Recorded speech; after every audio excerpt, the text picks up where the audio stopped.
Bismillahirrahmanirrahim. Assalamualaikum warahmatullahi wabarakatuh. Waalaikumsalam warahmatullahi wabarakatuh. Alhamdulillah wassalatu wassalamu ala rasulillah wa ala alihi wa ashabihi wa mawala amma ba'd. Faya yul hadirun ittaqullah haqqa tuqatih wa la tamutunna illa wa antum muslimun wa dkhulul jannata bisalami amin. Sahabat yang dirahmati Allah Subhanahu wa taala, Mas Yoga yang saya banggakan. Tadi Kori membacakan kepada kita semuanya di ayat 19-20.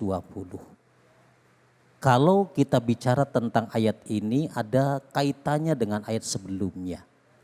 Apa itu? Kalla bal tukrimunal yatim.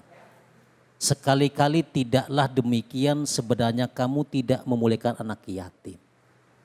Ayat ini mengupas tentang anak yatim, Mas Yoga. Ada orang-orang yang tidak baik perilakunya terhadap yatim.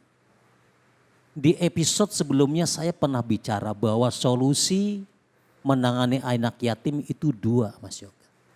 Yang pertama, jadikan dia anakmu, berikan fasilitas sesuai dengan anakmu, biarkan dia tinggal di kamar anakmu, biarkan dia makan di ruang makan anakmu, biarkan dia menggapai cita-cita di tempat anakmu kuliah dan sekolah.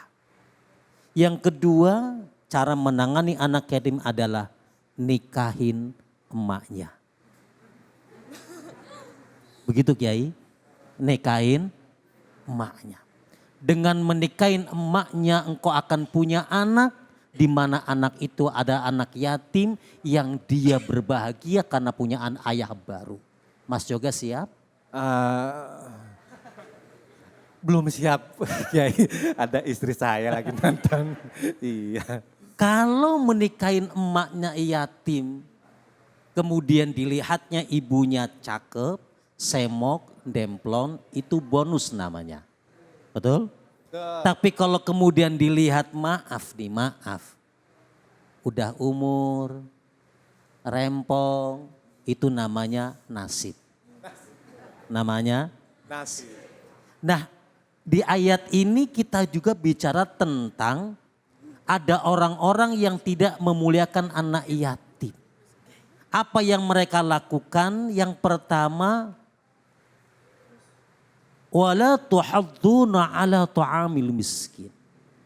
Mereka adalah orang-orang yang tidak mengajak untuk memberikan makanan kepada orang miskin. Tentu di dalamnya juga anak yatim. Ngajak saja nggak mau, apalagi ngasih. Yang kedua, wala ta'kuluna turotha akalan lama. Mereka adalah orang-orang yang rakus. Orang-orang yang tidak memperhatikan mana yang halal dan mana yang batil. Itu juga termasuk orang yang tidak memberikan anak yatim. Dan yang ketiga adalah ayat berikutnya adalah mereka-mereka yang ekstrim ketika memakan harta anak yatim kemudian merampas hartanya. Nah, di ayat 19 ini coba kita bahas. Wala ta'kuluna turatha kalla lamma. Dan kamu memakan harta pusaka anak yatim secara rakus dan mencampur baurkan mana yang halal dan mana yang haram. Ada kalimat turoth. Apa itu turoth? Turoth itu memiliki dua makna. Yang pertama harta warisan. Yang kedua harta yang memang dimiliki oleh seseorang dari manapun dia ambil. Mungkin dari dagang, mungkin dari usaha, mungkin dari bekerja. Nah, yang kedua ada kalimat lama. Apa itu lama? Lama itu bahasa kita adalah rakus. Ya. Apa itu rakus? Rakus itu adalah orang yang tidak bisa memilah dan memilih makanan yang dia makan. Apa aja dilebok. Non eta dilebok. Makan. Apa aja di? Makan. Baik. Kita mulai dari yang pertama turoth itu. Ada orang yang kemudian melihat seorang anak yatim sebuah kesempatan untuk meraih harta. Ketika anak yatim itu ditinggalkan oleh orang tuanya, tentu mudah-mudahan mereka ditinggali warisan oleh ayah dan ibunya.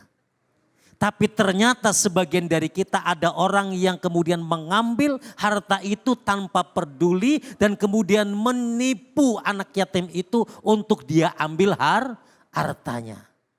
Bunda, kenapa hari ini banyak sekali istana-istana, rumah-rumah yang menampung anak yatim? Ini fenomena. Gak salah, ini tidak salah.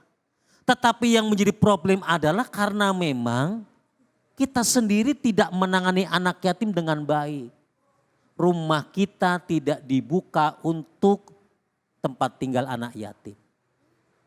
Rumah kita tidak dijadikan sebagai tempat perlindungan anak yatim. Ya akhirnya kemudian mereka harus lari ke tempat-tempat di mana anak yatim itu berkumpul, anak yatim itu ditampung. Nah, ada orang-orang di antara kita yang memanfaatkan unsur-unsur itu. Di mana harta-harta itu diambil, harta itu dipakai oleh dia tanpa memperdulikan bahwa anak yatim itu punya hak terhadap harta yang dititipkan kepada orang yang memelihara. Siapakah mereka? Mereka-mereka yang disebut dengan lamma atau orang-orang yang rakus.